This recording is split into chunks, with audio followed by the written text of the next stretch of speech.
Hello guys, welcome back to Lindy Vanner. In today's video I'm going to be talking to you about how I transport around my mountain bike in the van. Stay tuned.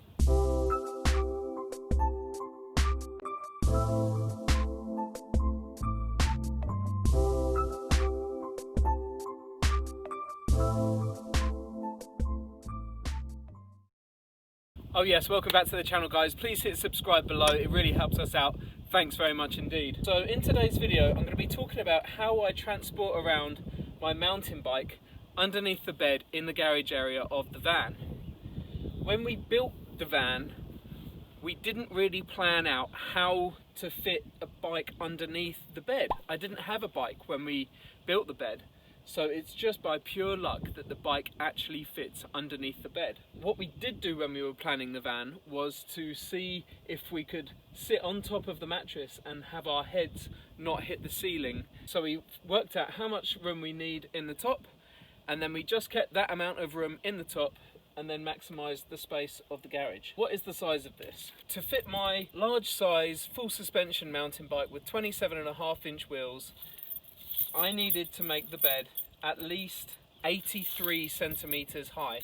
So from the floor to the bottom of the structure of the bed has to be at least 83 centimeters. Also, when I'm putting the bike in the back of the van, I have to drop the seat either with the dropper post or with a quick release if you haven't got a dropper post, and then it slides under there perfectly. Our pedals actually fit in between our water tanks perfectly, and that was just by pure luck, so that's really, really handy. Our bracket is the main thing that holds down the bike and keeps it secure when driving. It's just got two screws going into the structure of the floor. There's a batten underneath the 12mm ply that these long screws go all the way through and into, and then this bracket from Delta holds the forks and therefore holds the bike upright. The axle that's in these forks is a 15mm Maxell axle from RockShox, and the bracket that I bought from Amazon for $29.99, I'll leave a link in the description below. The bracket came with many different attachments, so you could run boost forks on it, you could run all types of Thru axle forks on this bracket. It doesn't cater for quick release, that's another type of bracket which I'll probably talk about in a later video, but for now this is just the Thru axle mount. It works super well, it's very easy to install, and it keeps the bike really, really sturdy when we're driving. I mean, I've used it a few times now going to the forests.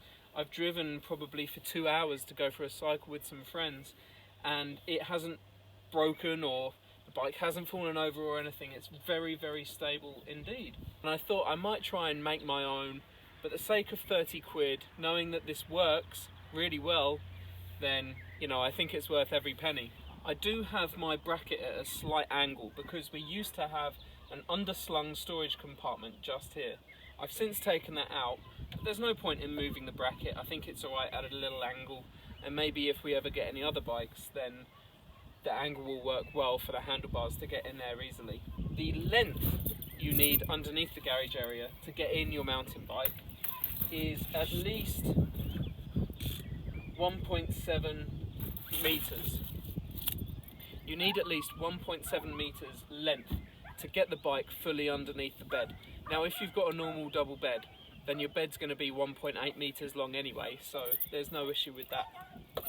I highly recommend this bracket guys, go and grab yourself one from Amazon. It saves you a whole world of hurt trying to fold up the bike underneath the bed and bending the discs, bending your derailleur.